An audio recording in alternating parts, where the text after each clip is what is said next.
내란 특검이 오늘 오후 2시에 윤석열 전 대통령이 구속된 뒤 처음으로 소환 조사를 진행할 예정입니다. 이런 가운데 최상병 특검은 윤 전 대통령의 서초동 사저에 나가 압수수색 집행을 준비하고 있는데요. 현장에 법조팀 취재기자 나가 있습니다. 권준수 기자. 네, 내란 특검 사무실에 나와 있습니다. 네, 만약 윤 전 대통령이 조사에 응하게 된다면 오후 2시에 맞춰 나오게 되는 건가요? 네, 2시간 조금 넘게 남았습니다. 내란 특검은 윤석열 전 대통령에 대한 조사를 오늘 오후 2시에 진행할 예정인데요. 어제 특수공무집행 방해 혐의 등으로 윤 전 대통령의 신병을 확보한 뒤 첫 조사입니다. 호송차를 타고 포토라인이 있는 서울고등검찰청 청사 정문이 아닌 지하주차장을 통해 들어올 가능성이 큽니다. 특검은 계엄과 관련된 직권남용 혐의를 포함해 영장에 적은 범죄 사실을 최장 20일의 구속기간 동안 조사할 계획인데요. 이후 내란과 긴밀하게 연결된 외환죄에도 수사의 초점이 맞춰질 전망입니다. 영장엔 적시되지 않았지만 윤 전 대통령이 계엄 선포 전 무인기를 평양에 침투시킨 다음 북한의 도발을 유도하려 했다는 의혹입니다. 네, 하지만 윤 전 대통령 어제 내란 혐의 재판에는 불출석하지 않았습니까? 그렇습니다. 윤 전 대통령의 출석이 불투명한 이유이기도 한데요. 윤 전 대통령은 어제 오전부터 서울중앙지방법원에서 열린 내란 우두머리 혐의 재판에 건강상 이유를 들며 나오지 않았습니다. 윤 전 대통령은 지난 1월 고위공직자범죄수사처에 체포됐을 당시에도 서울구치소에 머물며 조사를 전면 거부한 전력이 있는데요. 어제 변호인단과 4차례나 접견을 가졌는데 수사 대응 방안을 논의했을 거로 보입니다.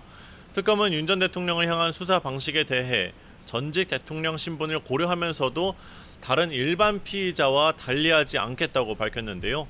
오늘 소환 요구에 불응할 경우 강제 구인에 나설 가능성을 내비친 거로 해석됩니다.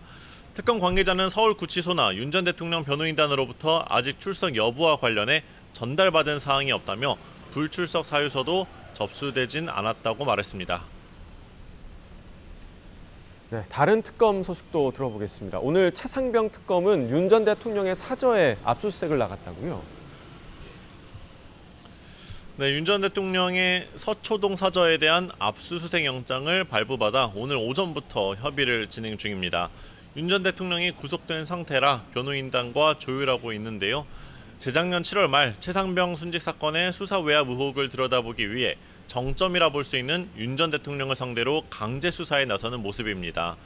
특검은 또 당시 국가안보실장이었던 조태용 전 국가정보원장의 자택뿐만 아니라 안보실 2차장이었던 임종득 의원의 자택과 국회의원실도 압수수색에 들어갔는데요. 이른바 VIP 경로설, 즉 윤 전 대통령이 최초 수사 내용을 보고받은 뒤 경로했고 경찰로의 사건 이첩을 보류시켰다는 의혹과 관련해 대통령실 수석비서관 회의에서 오고 간 내용을 파악하기 위해서입니다. 네, 또 오후에는 전 국가안보실 1차장을 소환하죠. 맞습니다. 직권남용 혐의 피의자 신분인 김태효 전 국가안보실 1차장을 오늘 오후 3시에 직접 불러 조사할 예정입니다. 김 전 차장은 재작년 7월 말 앞서 말씀드린 대통령실 수석비서관 회의에 참석한 거로 알려진 인물입니다. 특검은 이 수석회의에서뿐만 아니라 해병대 수사단의 조사 결과를 대통령실이 뒤집으려 한 게 맞는지, 지시는 어떤 식으로 국방부에 내려졌는지 등을 수사하고 있습니다. 지금까지 내란특검 사무실에서 YTN 권준수입니다.